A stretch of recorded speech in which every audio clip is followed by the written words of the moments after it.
సోదరులారా, హబక్కూకు గ్రంథం 3వ అధ్యాయం. వాస్తవానికి మన ధ్యానం మొదటి 2 వచనాలు, ప్రాముఖ్యంగా 2వ వచనం. సరే, ఈ హబక్కూకు గ్రంథంలో ఈ 3వ అధ్యాయం 2వ వచనానికి మనం ఒక పేరు పెట్టుకోవచ్చు. ఇది ఒక ప్రార్థన. హబక్కూకు చేసిన ప్రార్థన అన్నాడు. మొదటి వచనంలో ప్రవక్తయకు హబక్కూకు చేసిన ప్రార్థనే కానీ బ్రాకెట్లో ఒక మాట ఉంటుంది, వాద్యములతో పాడ. అంటే ప్రార్థనను కీర్తనగా, పాటగా వారు పాడారు. కీర్తన మనము 150 కీర్తనల్లో కూడా దావీదు ఎన్నో ప్రార్థనలు చేశాడు. ఆ ప్రార్థనలు కూడా కీర్తనలుగా ఉన్నాయి. ప్రార్థన అదొక కీర్తన. సరే, 2వ వచనంలో సంవత్సరములు జరుగుచుండగా నీ కార్యము నూతనపరచు. సో ఈ ప్రవక్త దేని కొరకై ఆయన ప్రార్థన చేస్తున్నాడు అంటే ఉజ్జీవము కొరకు హబక్కూకు చేసిన ప్రార్థన. అది మన అంశం. సరే, మనము ఈ ప్రవక్తల గ్రంథాలు లేదా హోషేయ నుండి మలాకీ వరకు వాటి యొక్క ఉపోద్ఘాతాన్ని క్లుప్తంగా వింటున్నాం. అందులో నుండి ఒక పాఠాన్ని మనం ఆలోచన చేస్తున్నాం. అంటే 66 గ్రంథాలను మనము ఈ 6 ప్రశ్నల ద్వారా మనం స్టడీ చేయవచ్చు. చాలాసార్లు చెప్పాను, ఎవరు రాశారు, ఎవరికి రాశారు, ఎప్పుడు రాశారు, ఎక్కడి నుండి రాశారు, ఎందుకు రాశారు, ఏమి రాశారు. సో ఈ 6 ప్రశ్నలు బైబిల్ స్టడీ, అంటే బైబిల్ను మనము ధ్యానం చేస్తున్నప్పుడు మనం వేసుకోవలసినటువంటి ప్రాముఖ్యమైన ప్రశ్నలు. సరే, ఈ గ్రంథముల గురించి మనం ఆలోచన చేద్దాం. ఈ గ్రంథకర్త ఎవరు? సో ఈ గ్రంథకర్త ఎవరో మొదటి వచనం చూడండి. హబక్కూకు గ్రంథం 1వ అధ్యాయం 1వ వచనం. హబక్కూకు ప్రవక్త యొక్క హబక్కూకు నొద్దకు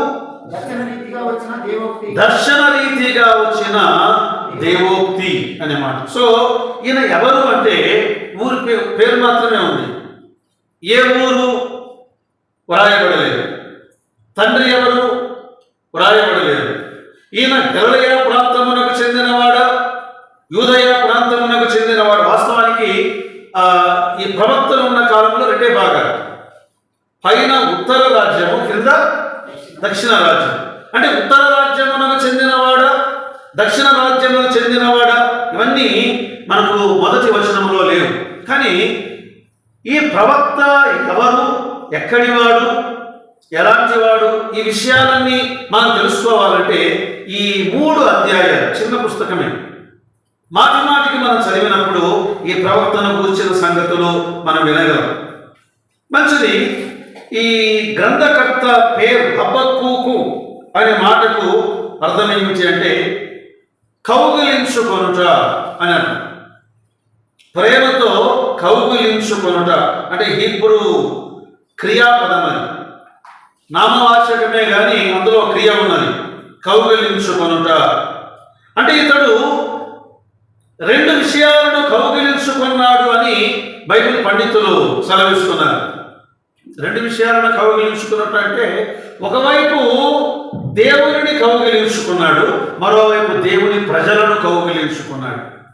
అది కొన్నిసార్లు ఎలా ఉంటుందంటే, మేము దేవుని ప్రేమిస్తామండి, ప్రజలు మాకు ఇష్టం లేదు, కుదరదు.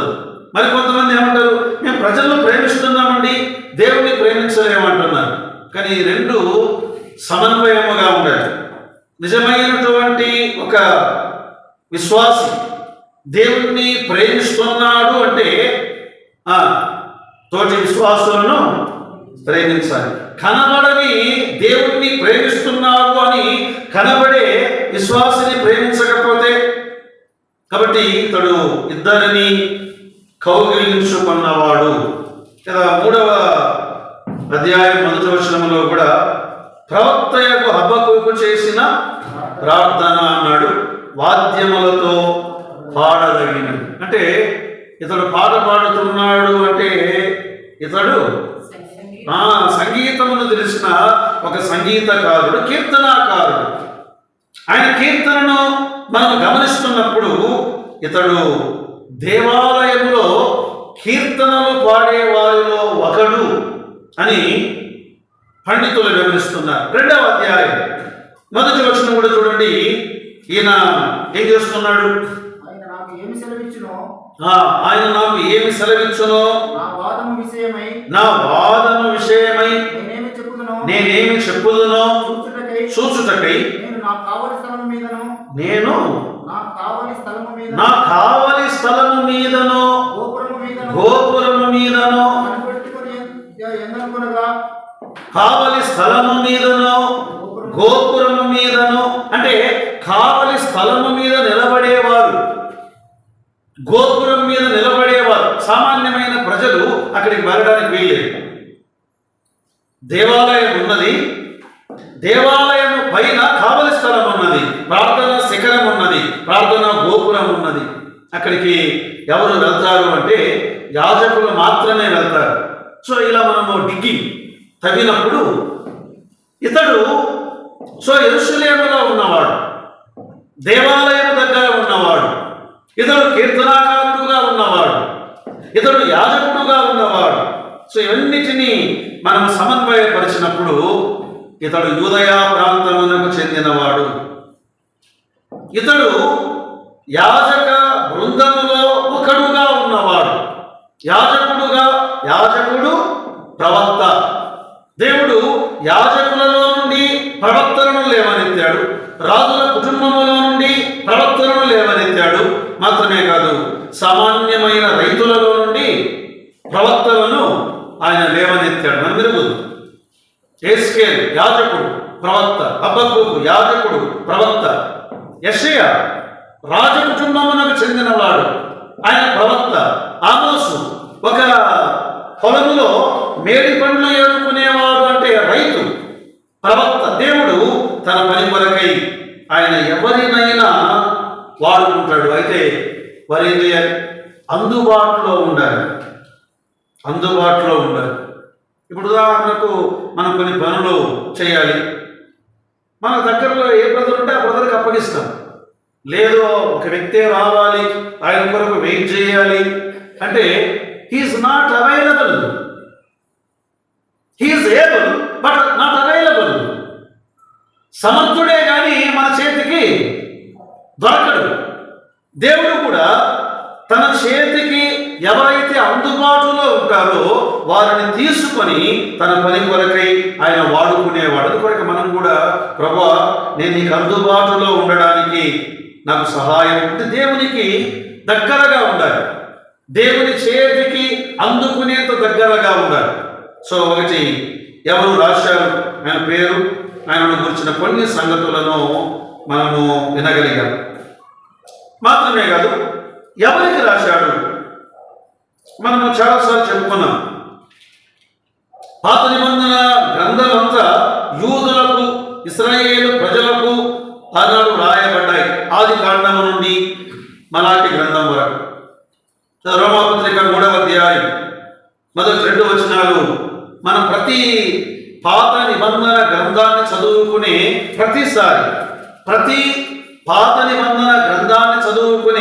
ప్రతిసారి రోమాపత్రిక 3వ అధ్యాయం మొదటి 2 వచనాలను మనం జ్ఞాపకం చేసుకోవాలి.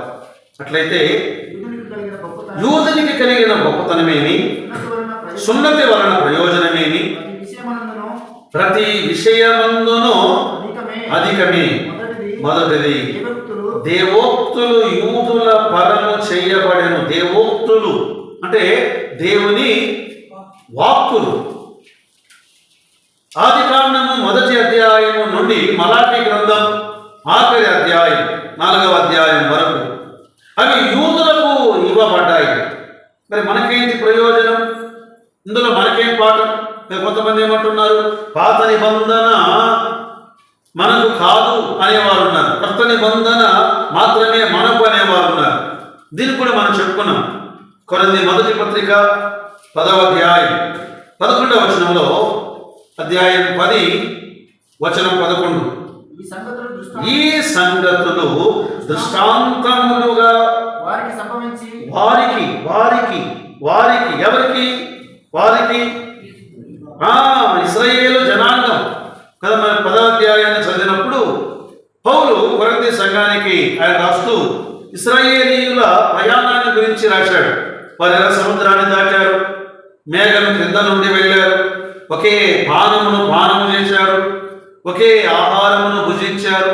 యూదులను గురించి మాట్లాడుతూ ఇవి వారికి సంభవించి యుగాంతమందున్న మనకు, అంటే ఆనాడు కొరింథీయులకు మాత్రమే కాదు, సర్వ లోకములోని సర్వకాలములలో ఉండు క్రైస్తవులందరికీ మనకు బుద్ధి కలుగుటకై వ్రాయబడేది. అంటే వాటిని మీరు చదివి బుద్ధి తెచ్చుకోండి. వాటిని మీరు చదివి అప్పుడు మీ బుద్ధి జబ్బు చేస్తూ ఉంటుంది. అందుకే బైబిల్ గ్రంథంలో స్వస్థ బుద్ధి అనే వర్డ్ ఉంటుంది. చదివినప్పుడైనా స్వస్థ బుద్ధి, బుద్ధికి ఏం కావాలట అంటే బుద్ధికి కూడా జబ్బు చేస్తుంది, శరీరానికి జబ్బు చేస్తుంది, మనసుకు జబ్బు చేస్తుంది, ఆత్మకు అంటే మన యొక్క ఆత్మీయ జీవితంలో ఆత్మ సంబంధమైన వాటికి కూడా జబ్బు చేస్తూ ఉండగా వీటిని చదివినప్పుడు మనకు స్వస్థత కలుగుతుంది, మనకు ఆరోగ్యాన్ని ఇచ్చేది. రైట్. తర్వాత ఇది కాలం. ఎప్పుడు ఈ గ్రంథాన్ని హబక్కూకు వ్రాశాడు కదా, కాలాన్ని మనము గుర్తించాలి అన్నప్పుడు చాలా వచనాలు అక్కడక్కడ మనం చదవాలి. సరే, మొదటి అధ్యాయం 6వ వచనం చూడండి. మొదటి అధ్యాయం ఆలకించుడి, తమవి కాని ఉనికి పట్టులను ఆక్రమించవలెనని భూ దిగంతముల వరకు సంచరించు ఉద్రేకము గల క్రూరులకు కల్దీయులను నేను రేపుచున్నాను. ఇదండి ప్రాఫెసీ అంటే.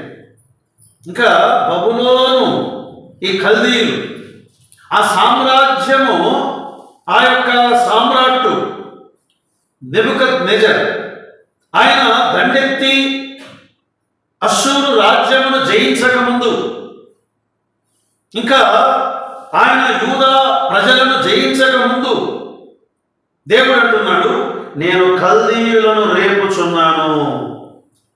అంటే బబులోను చెరకు ముందుగా ఈ గ్రంథము రాయబడి ఉన్నది. అది సంగతి. నెబుకద్నెజరు ఆయన యూదా సామ్రాజ్యము మీద దండెత్తడానికి ముందుగా ఈ గ్రంథము వ్రాయబడి ఉన్నది. 3వ అధ్యాయం చూడండి. హబక్కూకు గ్రంథం 3వ అధ్యాయం 16వ వచనాన్ని మనం చదువుకుందాం. నేను వినగా ఆ జనుల మీదికి వచ్చువారు సమీపించు వరకు నేను ఊరకుని శ్రమ దినము కొరకు కనిపెట్టవలసి ఉన్నది. నా అంతరంగము కలవరపడుచున్నది, ఆ శబ్దమునకు నా పెదవులు కదులుచున్నవి, నా ఎముకలు కుళ్ళిపోవచున్నవి, నా కాళ్ళు వణుకుచున్నవి. అంటే యూదా దేశం మీదికి కల్దీయులు ఇంకా రాలేదు, కానీ వేరే సామ్రాజ్యాలను జయిస్తున్నారు వారు, చుట్టుపక్కల సామ్రాజ్యాలు. ఆ సమాచారము అప్పటికే వీరికి అర్థమైంది. కల్దీయ చక్రవర్తి, ఆయన మొట్టమొదటి రాజు ఎవరంటే నెబుదరజు అంటారు. ఆ తర్వాత నెబుకద్నెజరు. ఈ నెబుకద్నెజరు యూదా పట్టణాల మీదకి దాడి చేయడానికి ముందు ఆయన అశ్షూరు పట్టణాల మీద ఆయన దాడి చేస్తూ ఉన్నాడు, వాటన్నిటినీ జయిస్తూ ఉన్నాడు. ఆ సమాచారం మీకు అర్థమైంది. అప్పుడు ముందుగానే హబక్కూకు అంటున్నాడు, ఇదిగో దేవుడు కల్దీయులను పంపుతున్నాడు, మనం అందరినీ చెరలోనికి పంపబోతున్నాడు, మీరు జాగ్రత్త, మేల్కోండి, మారు మనసు పొందండి, దేవునికి ప్రార్థన చేయండి అని మనందరికీ వర్తమానం అందిస్తున్న కాలం అని. సరే, ఇప్పుడు దీన్ని మనం ఇలా లెక్కేద్దాం. చరిత్రలో ప్రపంచ చరిత్రలో 606 క్రీస్తు పూర్వము 606 క్రీస్తు పూర్వము 606 ఎందుకు చెప్పానంటే ఇది చరిత్రలో జరిగిన సంఘటన. 606లో నెబుకద్నెజరు యెరూషలేము మీదికి దండెత్తి వచ్చి యెరూషలేమును సీజ్ చేశాడు. దానికి ముందుగా హబక్కూకు ఈ గ్రంథమును రాశాడు. సో 606లో ఆయన దండెత్తి వచ్చాడు అంటే ఈయన 1 సంవత్సరానికి ముందు అనుకోండి. అంటే ఎంత డేట్? 605 ఇట్లా దిగిపోకూడదు. 607లో ఈ గ్రంథము రాయబడినట్లుగా మనము ఖచ్చితంగా చూడగలం. 607 క్రీస్తు పూర్వము 607. కొంతమంది 609లో అని అంటారు. అంటే మనము ఈ క్రీస్తు పూర్వాన్ని ఇట్లా డౌన్ చేసుకుంటూ వస్తాం. 609, 8, 7, 6, 400, 300, ఆఖరికి ఏమవుతుంది 0. మళ్ళీ 1, 2, 3. ఎప్పుడైనా సరే వాటిని 606లో ఆయన దండెత్తాడు అంటే దానికి ముందు 607లో ఆయన ఈ గ్రంథమును రాశాడు. తర్వాత నిదానంగా ఆలోచన చేయండి. తర్వాత చూడండి, ఎక్కడి నుండి ఈ గ్రంథము వ్రాయబడి ఉన్నది? ఎక్కడి నుండి ఈ గ్రంథము వ్రాయబడి ఉన్నది అన్నప్పుడు ఈయన ఎక్కడి నుండి ఈ గ్రంథాన్ని వ్రాశాడు అంటే యెరూషలేము. మనం 2వ వచనం చదువుకున్నాం కదా. కావలి స్థలము ఎక్కడున్నది? యెరూషలేములో ఉన్నది. కావలి గోపురం ఎక్కడున్నది? యెరూషలేములో ఉన్నది. ఆయన 3వ అధ్యాయములో కీర్తన ఎక్కడ పాడుతున్నాడు? ఆయన ఆలయములో పాడుతున్నాడు, దేవుని ఆలయం. కాబట్టి యెరూషలేములో ఇది వ్రాయబడి ఉన్నది. ఇంకొక ప్రశ్న 4 విన్నాం. 5వది, ఎందుకు వ్రాయబడినది కదా? ముఖ్యమైనటువంటి సమాచారం, ముఖ్యమైన ఉద్దేశం, పర్పస్. ఎందుకు ఈ గ్రంథము రాశాడు దేవుడు అంటే యూదులు వరేమైపోయారంటే విచ్చలవిడిగా జీవిస్తూ ఉన్నారు. అంటే న్యాయం లేదు. ఆలయం ఉన్నది, న్యాయం లేదు. ప్రార్థన ఉన్నది, పరిశుద్ధత లేదు. యాజకులు ఉన్నారు, వ్యాపారం జరుగుతూ ఉన్నది. దేవుని సన్నిధిలో వారు భయం లేక ఉండగా ఆయన దేవుని ఇలా అడిగాడు. 1వ అధ్యాయం 2వ వచనంలో, యెహోవా, నేను మొర్రపెట్టినను నీవెన్నాళ్ళు ఆలకింపక ఇందు బలాత్కారము జరుగుతున్నది. నేను నీకు మొర్రపెట్టినను నీవు రక్షింపక ఉన్నావు. 4వ వచనంలో, అందువలన ధర్మశాస్త్రము నిరర్థకం. 5వ వచనంలో, అన్య జనులలో జరుగునది చూడుడి కదా. ఇక్కడ ఈ ప్రవక్త బాధ ఏంటంటే అన్య జనులు ఎలా బ్రతుకుతున్నారో యూదులు కూడా అలా బ్రతుకుతున్నారు ప్రభువా. ఈ అన్య జనులకు నీ ప్రజలైన యూదులకు తేడా ఏమీ లేదు, అలాగే ఉన్నారు.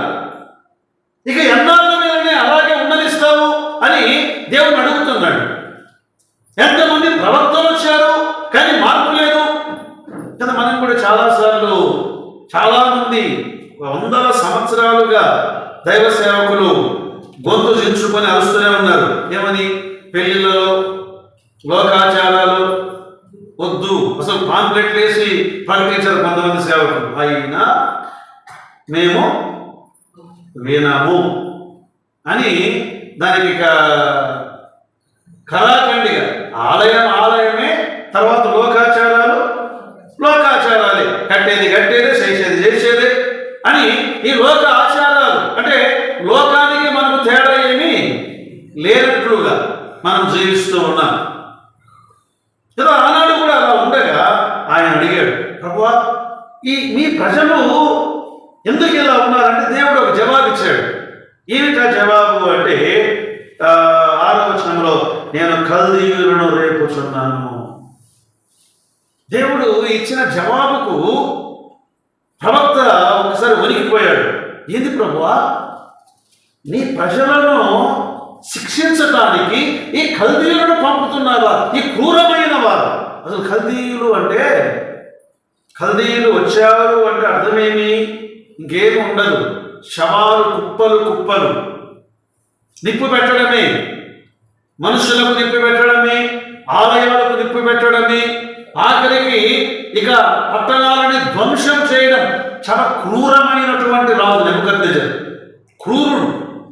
అసలు ఎంత క్రూరుడు అంటే ఆ క్రూరత్వాన్ని గురించి చూడండి ఒకసారి. 8వ వచనాన్ని ఒకసారి చూద్దాం. చూడండి, వారి గుర్రములు చిరుత పురుల కంటే వేగముగా పరుగులెత్తును, రాత్రి యందు తిరుగులాడు తోడేళ్ల కంటే అవి చురుకైనవి, వారి రౌతులు దూరము నుండి వచ్చి సకాలన చొరబడుదురు, ఎరను పట్టుకొనుటకై పక్షిరాజు వడిగా వచ్చినట్లు వారు. అసలు ఈ మీరు తర్వాత చదవండి వారి యొక్క భయంకరత్వం. అసలు ఈయన ప్రభువా, నీ ప్రజలు ఏదో చిన్న తప్పు చేశారయ్యా, ఇంత క్రూరంగా శిక్షిస్తావా అంటే దేవుడు తన ప్రజలను ఆయన శిక్షించబోతున్నాడు. వారి యొక్క భయంకరమైనటువంటి దుస్థితిని ఆయన చెప్పాడు. మళ్ళా అడిగాడు, ఏ ప్రభువా, మరి కల్దీయుల సంగతి ఏంటి? నేను ఆ తర్వాత కల్దీయులను శిక్షిస్తాను అంటే దేవుడు తన ప్రజలను శిక్షించేవాడు, సరిచేసేవాడు, ఆయన నీతి గలవాడు. మరి ప్రభు అందరినీ చంపేస్తావా అని అడిగాడు. లేదు లేదు, ఎవరు పాపము చేయుదురో వారే శిక్షించబడతారు అంటూ 2వ అధ్యాయం 4వ వచనంలో ఇలా అన్నాడు, నీతిమంతుడు విశ్వాస మూలముగా బ్రతుకును, విశ్వాస మూలముగా జీవించు. కాబట్టి ఎందుకంటే తన ప్రజలను శిక్షించువాడు, రక్షించువాడు అనే సమాచారాన్ని ఆయన ఈ భాగంలో వ్రాయించాడు. సరే, ఏమి వ్రాయించాడు ఆయన ఈ గ్రంథంలో అంటే దేవుని తీర్పులు అవి న్యాయమైనవి. దేవుడు ఆయన కృపగలవాడు, దేవుడు సత్యవంతుడు, దేవుడు విశ్వాస్యత గలవాడు, తన ప్రజల శేషమును ఆయన రక్షించువాడు. కాబట్టి దేవుని ప్రేమ, దేవుని శిక్ష, ఈ రెండు మనం ఈ భాగంలో చూడాలి. సో 6 ప్రశ్నలకు మనం జవాబులు గమనించాం. 7వది గ్రంథ విభజన. సో ఈ హబక్కూకు గ్రంథాన్ని మనము విభజన చేస్తే 3 అధ్యాయాలకు 3 పేర్లు పెట్టుకుందాం. మొదటి అధ్యాయంలో ప్రశ్నలు, అంటే సులభంగా ఉండడం కూడా చెప్తున్నాను. హబక్కూకు దేవునిని అడిగిన ప్రశ్నలు అని పెట్టుకోవచ్చు కదా, ప్రశ్నలు. సరే, ప్రశ్నలు అంటే తర్వాత వెంటనే ఏముండదు. Very good. 2వ అధ్యాయంలో జవాబులు లేదా పరిష్కారములు. ప్రశ్నలు, పరిష్కారములు, జవాబులు అంటే దేవుని యుద్ధ నుండి వచ్చిన జవాబులు 2వ అధ్యాయంలో ఉన్నాయి. 3వ అధ్యాయం ఏం చేస్తున్నాడు ఆయన? చదువుకున్నాం కదా మొదటి వచనాన్ని, ప్రార్థన. వెరీ గుడ్, ప్రార్థన.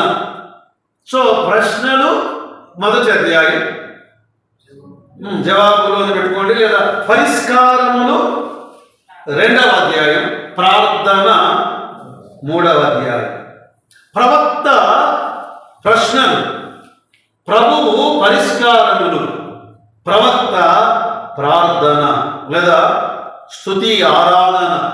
సో అధ్యాయం అంతటిని మనం గమనించినప్పుడు అతని యొక్క చక్కని జవాబులను ఈ భాగంలో చెప్పాడు. మంచిది ప్రియులారా, మనము ఈ గ్రంథమును గురించి చాలా బ్రీఫ్గా విన్నాం. సరే, 3వ అధ్యాయం 2వ వచనాన్ని క్లుప్తంగా ఒక 3 సంగతులు అలా ఆలోచన చేసి మనం ముగిద్దాం. 3వ అధ్యాయం మొదటి వచనం, ఉజ్జీవము కొరకు ప్రార్థన అని విన్నాం కదా. యెహోవా నిన్ను కూర్చిన వార్త విని నేను భయపడుచున్నాను. యెహోవా సంవత్సరములు జరుగుచుండగా నీ కార్యము నూతన పరచము, సంవత్సరములు జరుగుచుండగా దానిని తెలియజేయము, కోపించుచుని వాత్సల్యమును జ్ఞాపకమునకు తెచ్చుకున్నాము. అసలు ఈ వచనాన్ని చదివినప్పుడు దేవుడు ఎలాంటి వాడుగా ఉన్నాడు?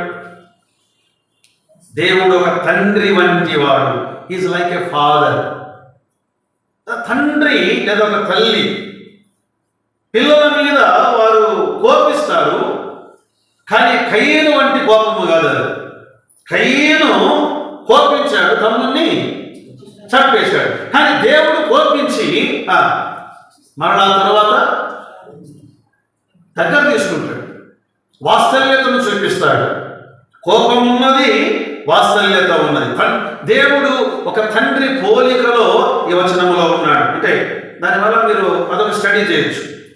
కానీ మన అంశం ఏంటంటే ఉజ్జీవము, ఉజ్జీవము, ఉజ్జీవము, జీవము, జీవము. ఈ ఉజ్జీవమును గురించి ఒక 3 సంగతులను జ్ఞాపకం చేస్తాను. నెంబర్ 1, ఉజ్జీవమునకు ఉన్నటువంటి ఆటంకములు, అవరోధములు, ఉజ్జీవము రాకుండా ఉండడానికి గల కారణాలేవి? ఉజ్జీవము, ఉజ్జీవము అంటే జీవము, ఉజ్జీవము. సరే, జీవము ఉజ్జీవానికి తేడా ఒక ఆయన ఇలా అన్నాడు. ఒక వ్యక్తి బ్రతికే ఉన్నాడు, గాలి పీల్చుకుంటున్నాడు, గాలి వదులుతున్నాడు, చలిస్తున్నాడు, చూస్తున్నాడు, మాట్లాడుతున్నాడు, అంటే అన్నీ ఉన్నాయి. కానీ హాస్పిటల్ బెడ్లో ఉన్నాడు. బతికే ఉన్నాడా? బతికున్నాడు. జీవం ఉందా? గుండె కొట్టుకుంటుందా? తాగుతున్నాడా? కొంచెం లేచి అలా నడిచి బాత్రూమ్కి వచ్చి మళ్ళీ పడుకుంటున్నాడా? జీవం ఉంది. ఒక యవనస్తుడు గ్రౌండ్లో ఉన్నాడు, పరిగెత్తుతున్నాడు, ఎగురుతున్నాడు, దూకుతున్నాడు, ఫుట్బాల్ ఆడుతున్నాడు, హై జంప్ చేస్తున్నాడు. అది ఉజ్జీవం, ఇది జీవం కదా. జీవము బ్రదర్ వాళ్ళు పాటలు పాడినట్లు, ఉజ్జీవము పెంటెకోస్టల్ పాటలు పాడినట్లు, అంతే తేడా. సిస్టర్ చెప్తాను సప్పట్లన్నా కొట్టాడంటే, సిస్టర్ సప్పట్లు కొట్టకూడదు, కజల్లో కొట్టకూడదు అంటే బైబిల్లో లేదు. వాళ్ళు మౌనంగా ఉండాలి అని ఉంది. అంటే అర్థమేమి? ఇంకా ఆమెను కూడా చెప్పకూడదు. వాళ్ళు మౌనము అంటే బైబిల్ ఏముందంటే వాక్యము చెప్పడానికి నాయకత్వాన్ని వాళ్ళకి ఇవ్వలేదు దేవుడు. అంటే ఉదాహరణకు మీకు ఇలా జ్ఞాపకం చేస్తారు, మళ్ళీ మీరు అపార్థం చేసుకునేది. యాకోబుకి ఎంతమంది పిల్లలు? నేను నన్ను చూస్తున్నాను సీరియస్గా. యాకోబుకు ఎంతమంది పిల్లలు? 12 మంది, 13 మంది. మరి 13 మంది నాయకులు కావాలి కదా. ఎందుకు 12 మంది? స్త్రీలు వారికి అప్పగించిన బాధ్యత వేరుగా ఉంది. పురుషులను నాయకత్వానికి అప్పగించాడు. అంతేగాని మౌనము అంటే ఇక అంత మౌనమని కాదు. పురుషులు ఉండగా వారు అధికారము చేయకూడదు అని. ఇప్పుడు యేసు ప్రభువుతో పాటు ఆయన పరిచర్య చేస్తుండగా ఎంతమంది స్త్రీలు ఆయన వెంబడించారు? చాలా మంది. వారి ఆస్తులను యేసు ప్రభువుకు అప్పగించి వెంబడించారు, పరిచర్య చేశారు. కానీ 12 మంది శిష్యులు, అపోస్తులు వారు పురుషులే. కాబట్టి మన పాటల్లో కొంచెం ఉజ్జీవం రావాలి. అంటే కనీసం చప్పట్లన్నా కొడదాం, కంజలు కొట్టకపోయి, తబలా కొట్టకపోయినా చప్పట్లన్నా కొడదాం. కాబట్టి ఉజ్జీవము అంటే ఒక దేవుని సన్నిధిలో వారిలో ఉన్నటువంటి ఒక పరుగు, వారిలో ఉన్నటువంటి ఒక ఉత్తేజం, వారిలో ఉన్న ఒక తీవ్రత కదా. ఒక తీవ్రత చాలాసార్లు ఆ తీవ్రత మనకు కనబడకపోవడానికి ఆనాడు ఇశ్రాయేలు ప్రజలు ఎందుకు ఉజ్జీవంగా లేరు? కారణమే అసలు ఈ 2వ వచనాన్ని ఎంతోమంది దేవుని సేవకులు ఎప్పుడు స్టడీ చేస్తారో తెలుసా? మీరు ఎప్పుడైనా విన్నారా? హబక్కూకు గ్రంథం 3వ అధ్యాయం 2వ వచనం ఎప్పుడు వినలేదా? నేనే చెప్పాను. జనవరి 1 కానీ డిసెంబర్ 31 కానీ ఇందులో నుండి వేరే వేరే వర్తమానాలు ఎన్నో చెప్పాను. సంవత్సరములు జరుగుచుండగా ఈ కార్యమును నూతనపరచు అంటే మాకు ఉజ్జీవమును కలిగించుమని ఉంటుంది మూల భాషలో. లార్డ్ రివైవ్ us, మమ్మల్ని రేపండి, మమ్మల్ని పురికొల్పండి, మమ్మల్ని మండించండి, మమ్మల్ని ఇంకా ఉత్తేజములోనికి నడిపించండి. ఉజ్జీవము లేకపోవడానికి గల కారణాలు ఏమిటి అని మనం ఆలోచన చేసినప్పుడు, ఒకటి, ఎందుకు ఉజ్జీవము లేకపోవడము అంటే చాలామంది దేవుని ప్రజలు దేవునికి విధేయత చూపుట మర్చిపోయారు. అదే అంటామే మనము రాను రాను రాజు గుర్రము అన్నట్లు.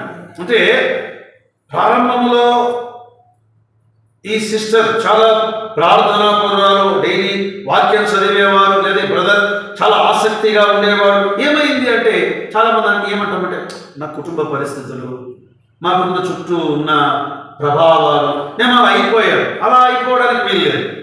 ప్రభువును బట్టి మనం ఏం చేయాలి? అంతకంతకు మనలో జీవము రావాలి. ఇంతే కదా, ఇంతేలే, మా కుటుంబం ఇంతేలే, మా జీవితం ఇంతేలే, వద్దులే అని వారి మనస్సాక్షిని నొప్పించి అది నొచ్చుకొని ఆ మంచి మనస్సాక్షిని కోల్పోతారు. వాతవేయబడిన మనస్సాక్షిగా మారిపోతుంది. చాలా మంది ఉజ్జీవం అంటే ఉజ్జీవ ప్రసంగాల ద్వారా రాదు. ముందు మనం పరీక్షించుకోవాలి కదా. ఆయన అన్నాడు, యెహోవా నిన్ను గూర్చిన వార్త విని నేను భయపడుచున్నాను. ఆ భాగాన్ని బట్టి ఈ ఇశ్రాయేలు ప్రజల మీదకి ఇంత ఘోరమైన శిక్షణ ప్రభా అంటే, ప్రభా అన్నాడు, అవును వారు చల్లారిపోయారు, కొంచెం నేను వారిని వేడి చేయాలి. చల్లారిపోయారు, వాళ్ళను వేడి చేయాలి. అది అంటే వారి యొక్క ఆ నిర్జీవమైన స్థితిలో నుండి వారు ఉజ్జీవముగా రాకపోవడానికి ఆత్మీయంగా చల్లారిపోయినటువంటి స్థితి వాళ్ళు. ఇశ్రాయేలు ప్రజలు చల్లారిపోయారు. అందుకే బైబిల్ గ్రంథంలో రివైవల్స్ అంటారు. రివైవల్స్ అంటే ఉజ్జీవాలు. మోషే అహరోను కాలంలో ఒక ఉజ్జీవం, ఆ తర్వాత ఏలియా ఎలీషా కాలంలో ఒక ఉజ్జీవం, అపోస్తలుల కాలంలో ఒక ఉజ్జీవం. ఉజ్జీవము కారణం ఏంటంటే వారు చల్లారిపోయారు. ఎఫెసీ పత్రిక 2వ అధ్యాయం 3-4 వచనాల్లో, ఎఫెసీ పత్రిక 2వ అధ్యాయం 3-4 వచనాలు. వారితో కలిసి ఎఫెసీ పత్రిక ప్రకటన గ్రంథం, నేను వచనం మర్చిపోయి చెప్పాను. ప్రకటన గ్రంథం 2వ అధ్యాయం 3-4 వచనాలు. నీవు సహనము కలిగి నా నామము నిమిత్తము భారము భరించి అలయ లేదనియు నేను ఎరుగుదును. అయినను మొదట నీకుండిన ప్రేమను నీవు వదిలితివని నేను నీ మీద తక్కువ ఒకటి కదా. ఇది 7 సంఘాల్లో ఎఫ్ఎస్సి సంఘానికి రాసిన పత్రిక. అది నా మనసులో ఉంది, ఎఫ్ఎస్సి పత్రిక అని చెప్పేసి. ఎఫ్ఎస్సి సంఘానికి రాసిన పత్రిక. ఎఫ్ఎస్సి సంఘముతో దేవుడు మాట్లాడుతూ, ఓ ఎఫ్ఎస్సి సంఘమా, మొదట నన్ను ఎలా ప్రేమించేవాడివి? విశ్వాసులారా, మొదట మీరు ఎలా ప్రేమించేవారు? ఆ మొదటి ప్రేమను మీరు విడిచిపెట్టారు. అదేనండి ఉజ్జీవము లేకపోవడానికి కారణం ఏంటంటే, ప్రారంభ దినాలలో, కొత్తగా నమ్మిన దినాల్లో పాట పాడేవాళ్ళు, మోకరించి ప్రార్థించేవాళ్ళు, వాక్యం చదివేవాళ్ళు, అందులో తీవ్రత ఉండేది. దేవుణ్ణి ప్రేమించడం, దేవుని దగ్గరకు వెళ్ళే వాళ్ళము. ఏది జరిగినా వెంటనే సతికిలబడి చల్లారిపోయి బీపీ డౌన్ అయిపోయి అయ్యో అనుకునే వాళ్ళం కాదు. వెంటనే మోకాల మీద పడి, దేవా ఇది నీకు అప్పగిస్తున్నాను అని దేవునికి అప్పగించేవాళ్ళం. మరి ఏమైంది ఇప్పుడు? ఎందుకు దేవుని దగ్గరకు నీకు వెళ్లకుండా ఏది నిన్ను ఆపుతుంది? అవరోధం ఏమిటి? ఆటంకం ఏమిటి అంటే వ్యక్తిగత ప్రార్థన, వ్యక్తిగత ఆరాధన, వ్యక్తిగత కీర్తన కరువైపోయింది. అనేక మంది క్రైస్తవ జీవితంలో వ్యక్తిగత ప్రార్థన హీనత, వ్యక్తిగత ఆరాధన. ఒకప్పుడు కొంచెం సమయం దొరికితే వెంటనే మోకాల మీద కూర్చొని ప్రార్థించే అనుభవం, లేదా ఒంటరిగా అందరినీ మర్చిపోయి ఎలుగెత్తి కీర్తన పాడే అనుభవం ఉండేది. ఇప్పుడేమైంది? అందుకే మత్తయి సువార్తలో ప్రభువు ఇలా అన్నాడు, 6వ అధ్యాయం, మత్తయి సువార్త 6వ అధ్యాయం 6-7 వచనాలు. 6వ అధ్యాయం వచనం 6, నీవు ప్రార్థన చేయునప్పుడు నీ గదిలోనికి వెళ్ళి తలుపు వేసి రహస్యమందున్న నీ తండ్రికి ప్రార్థన చేయుము కదా. ఇక్కడ ఏకాంతంగా కదా. హబక్కూకు 2వ అధ్యాయం 1వ వచనంలో ఒంటరిగా వెళ్ళి కావలి స్థలము మీద కూర్చున్నాడు, దేవుని వైపు చూస్తున్నాడు, దేవుని జవాబు కొరకై ఎదురు చూస్తున్నాడు. దేవుడు నాతో మాట్లాడబోతున్నాడు. God is speaking with me. So ఆయన వైపు ఇవి లేకపోవడం ద్వారా ఉజ్జీవం ఆగిపోయిందని, దేవుణ్ణి ప్రేమించే విషయంలో ఆగిపోయాడు కదా. మనము ఈ ఉజ్జీవం ఆటంకములు అని గమనించాం. రెండవది, ఉజ్జీవము యొక్క ఆరంభము ఆటంకములు, తిరిగి ఆరంభం, పునఃప్రారంభం అని చెప్పుకోవచ్చు. మరలా ఎలా ఈ ఉజ్జీవము ప్రారంభమవుతుంది, తిరిగి ఎలా ఉజ్జీవం ప్రారంభమవుతుంది? మరలా 3వ అధ్యాయం 2వ వచనం చూడండి, చదవండి ఒకసారి. అక్కడే యెహోవా నిన్ను గూర్చిన వార్త విని భయపడుచున్నాను. ఆగండి, అంతే. యెహోవా నిన్ను గూర్చిన వార్త విని నేను భయపడుచున్నాను. ఆరంభము కావాలి అంటే ఏం చేయాలి? భయపడాలి. ముందు ఆయన గురించిన వార్త మనం ఏం చేయాలి? వినాలి కదా. మనము ఆయన గురించి వార్త వినడం అంటే ఇలా వర్తమానం ద్వారా దేవుడు మనతో మాట్లాడతాడు మాత్రమే కాదు, వ్యక్తిగతంగా మనము దైవ గ్రంథమును చదువుతూ ఉండగా భయపడతాము. అంటే ఆయన గురించిన వార్త వినాలి కదా. వార్త బైబిల్ గ్రంథములో మనం చదివే సమయాల్లో దేవుని గూర్చినటువంటి వార్త అంటే క్రీస్తును గూర్చిన వార్త. రోమీయులకు రాసిన పత్రిక చూడండి ఒకసారి. రోమీయులకు రాసిన పత్రిక 10వ అధ్యాయం 7వ వచనాన్ని మనం చదువుకుందాం. 10వ అధ్యాయం వచనం 7. లేక ఎవడు రోమా పత్రిక అధ్యాయం 10 వచనం ఏం చెప్పాను నేను? 7.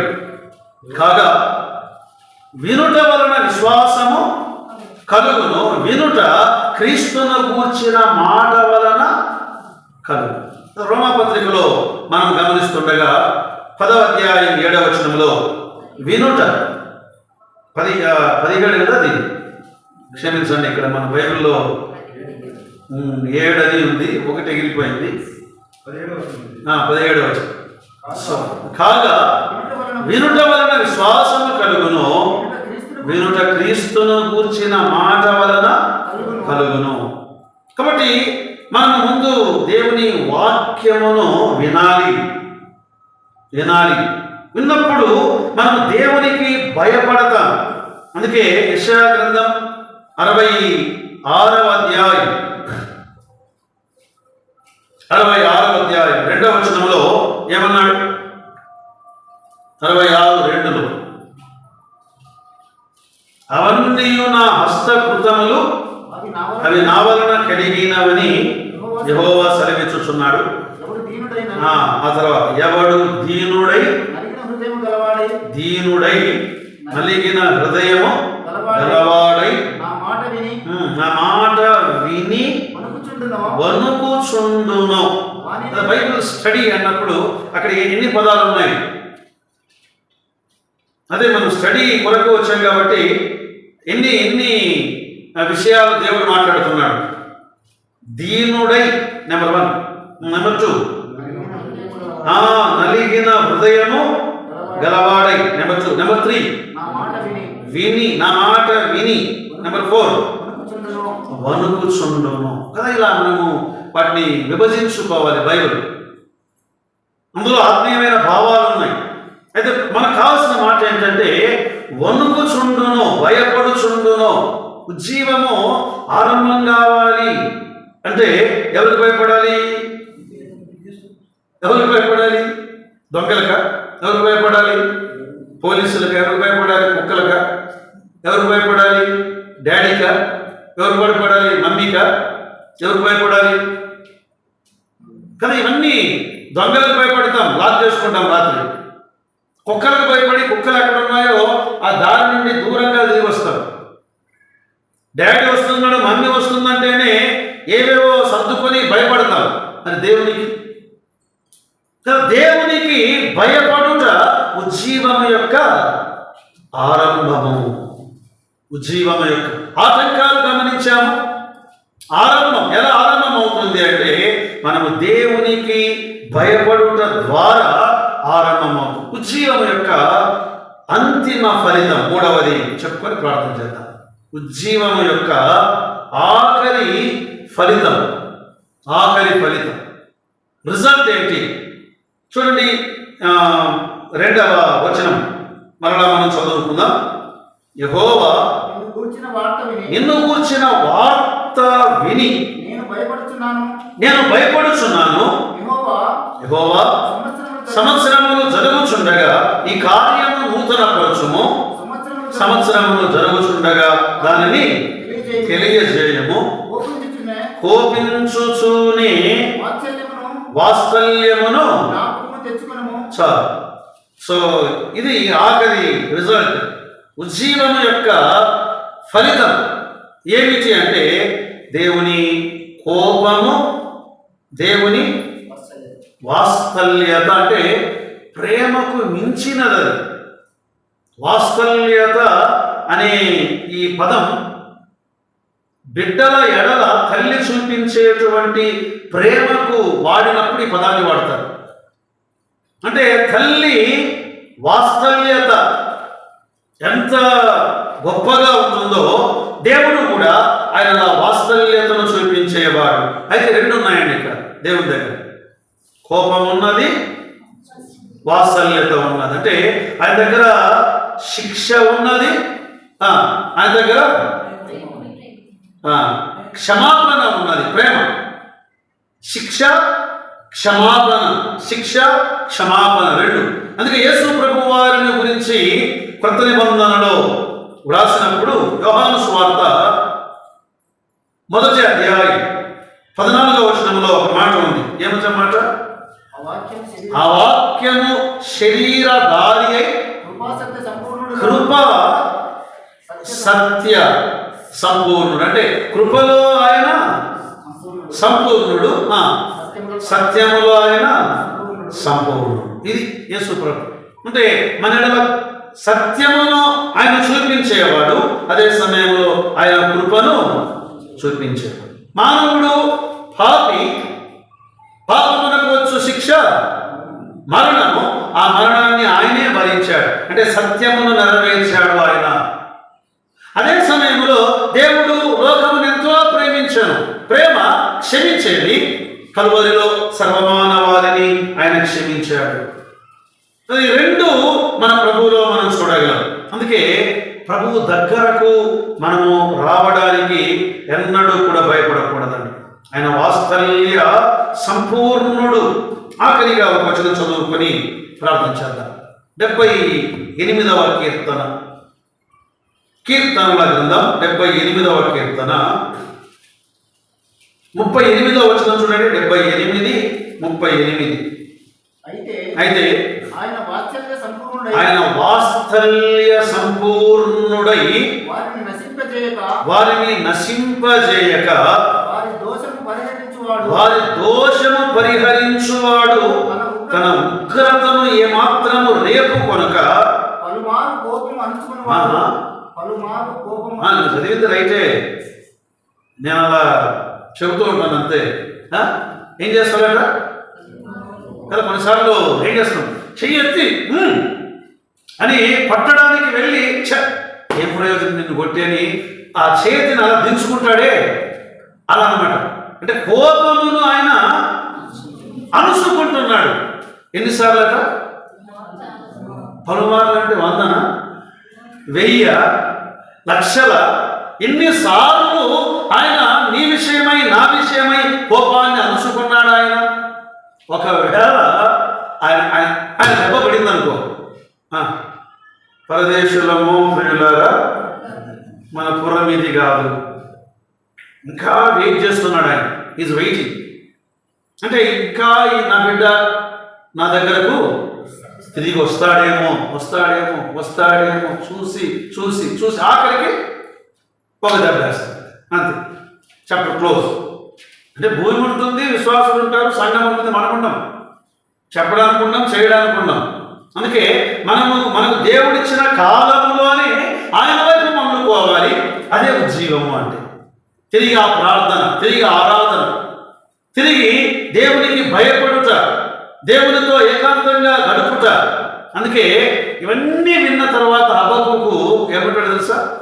ఆఖరికి, దేవా నీవెంత శిక్ష అయినా పంపించు, నా అంజూరపు చెట్లు కాయకపోయినా, ద్రాక్ష ఫలింపకపోయినా, నా సాలలో పశువులు లేకపోయినా, అంతా నాశనమైన నేను నీ యందు ఆనందిస్తానని కంక్లూడ్ చేశాడు. కాబట్టి ప్రియులారా, ఉజ్జీవం లేకపోవడానికి కారణాలు చూశాం. ఉజ్జీవం తిరిగి ఎలా ప్రారంభమవుతుందో చూశాం. ఆ ఉజ్జీవము యొక్క ముగింపు ఫలితం ఎలా ఉంటుందో చూశాం. అలాంటి ఉజ్జీవము కలిగి సాగి వెళ్ళడానికి పరిశుద్ధాత్మ దేవుడు మనకు కృపను సహాయమును దయచేయునుగాక. ఆమేన్.